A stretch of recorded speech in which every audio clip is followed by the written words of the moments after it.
Bienvenue dans Écrire librement, le podcast qui explore l'envers du décor de l'écriture d'un roman. Quand les mots deviennent mémoire, lien et transmission. Je suis Amy Varens, autrice de romans auto-édités où l'histoire rencontre l'invisible. Et je t'ouvre ici les portes de mon univers, celui d'une écriture libre, profonde, guidée par l'âme. Chaque épisode est une invitation à ralentir, ressentir et écrire ce qui compte vraiment.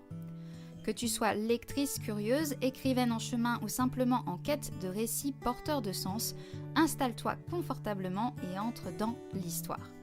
Aujourd'hui, je voulais te parler d'un truc qui bloque beaucoup d'auteurs au moment de se lancer, le plan parfait. Est-ce que tu as vraiment besoin d'un plan hyper carré avant de commencer à écrire ? Spoiler, pas du tout. Et je vais te montrer une alternative toute simple pour te lancer dès aujourd'hui. Quand on débute, ou même après, on entend souvent que pour écrire un texte sérieux, il faudrait un plan ultra précis. Mais soyons honnêtes, cette idée peut vite devenir un piège. À force de vouloir tout prévoir, tu risques de t'épuiser avant même d'avoir écrit une seule ligne. Le plus important, ce n'est pas de tout savoir à l'avance, c'est d'entrer dans l'histoire, de sentir son énergie, et pour ça, tu n'as pas besoin d'un plan en béton. Au lieu de chercher à construire un plan parfait, je te propose quelque chose de beaucoup plus vivant.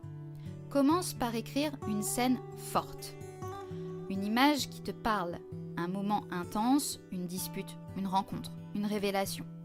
Même si tu ne sais pas encore tout du début ou de la fin, tu crées une porte d'entrée émotionnelle dans ton histoire. Cette scène deviendra ton ancrage, ton moteur. Si tu te demandes comment t'y prendre pour écrire cette scène sans te perdre, je te propose une mini-structure toute simple. Le premier point, la situation. Où est ton personnage ? Avec qui ? Que se passe-t-il autour de lui ? Le point numéro 2 est l'émotion. Qu'est-ce qu'il ressent dans ce moment précis ? De la peur, de la joie, de la colère, de la nostalgie ? Et en troisièmement, l'action. Qu'est-ce qu'il fait en réponse à ce qu'il vit ?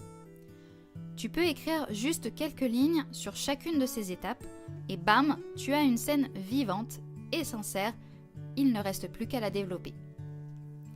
En écrivant comme ça, sans te bloquer avec un plan énorme, tu avances dans la matière. Tu découvres ton histoire en l'écrivant. Et au fur et à mesure, des idées, des lieux, des structures, les évolutions possibles vont apparaître naturellement.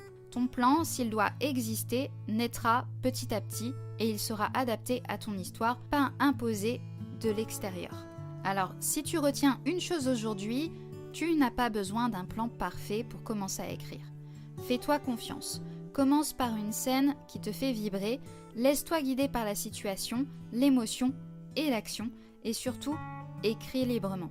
Merci d'avoir été là avec moi pour cet épisode. Si tu veux prolonger la réflexion, retrouve-moi sur le blog écrirelibrement.com ou sur mon compte Facebook. Tout est en barre de description de la vidéo. À très vite dans un prochain épisode.